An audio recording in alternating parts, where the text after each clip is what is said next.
fact is that today, 2 out of 3 American cancer patients will be dead before 5 years. Despite such dismal results, official oncology continues to impose on patients the only 3 therapies that have ever been authorized in the last 100 years: surgery, chemotherapy, and radiotherapy.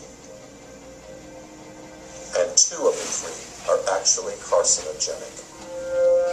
The fortunes of Carnegie, Morgan, and Rockefeller financed surgery, radiation, and synthetic drugs. They were to become the economic foundations of the new medical economy.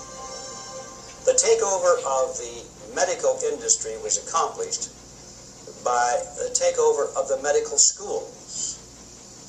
Well, the people that we're talking about, Rockefeller and Carnegie in particular, came to the picture and said, we will put up money. They offered tremendous amounts of money to the schools that would agree to cooperate with them. The donor said to the schools, we're giving you all this money. Now, would it be too much to ask if we could put some of our people on your board of directors to see that our money is being spent wisely? Almost overnight, all of the major universities received large grants from these sources and also accepted 1, 2, or 3 of these people that I mentioned on their board of directors, and the schools literally were taken over by the financial interests that put up the money. Now, what happened as a result of that is that the schools did receive an infusion of money. They were able to build new buildings. They were able to add expensive equipment to their laboratories. They were able to hire top-notch teachers. But at the same time as doing that, they skewed the whole thing in the direction of pharmaceutical drugs. That was the efficiency in philanthropy. The doctors from that point forward in history would be taught pharmaceutical drugs. All of the great teaching institutions in America were captured by the pharmaceutical interests in this fashion. And it's amazing how little money it really took to do it. Surgery became viable with anesthesia and infection control, and doctors advocated expensive, radical operations. These in turn produced the need for a large, lucrative hospital system. Radium fever swept medicine. The price of radium rose 1,000% almost overnight. Another costly technological industry entered the hospital system.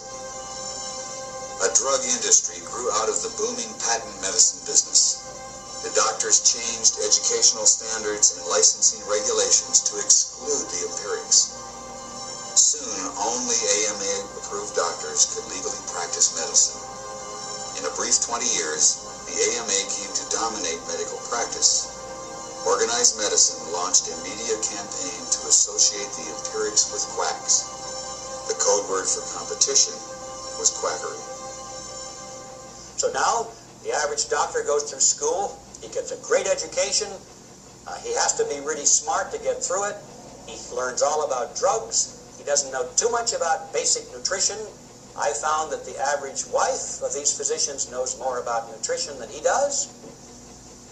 But they sure know their drugs. And if you go to your typical doctor today, I don't care what it is, chances are you're going to walk out of there with a prescription. Why? Because that's what he has been trained to do.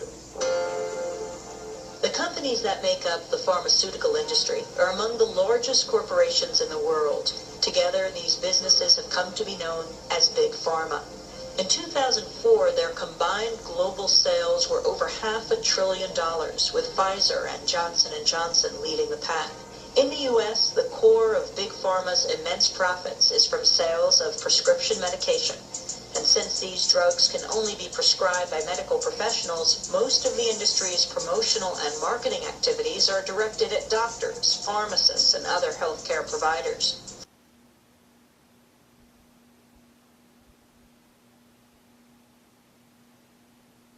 I'm a chemist. I love scientific method, always have. And when I worked for the drug industry, science was completely abandoned.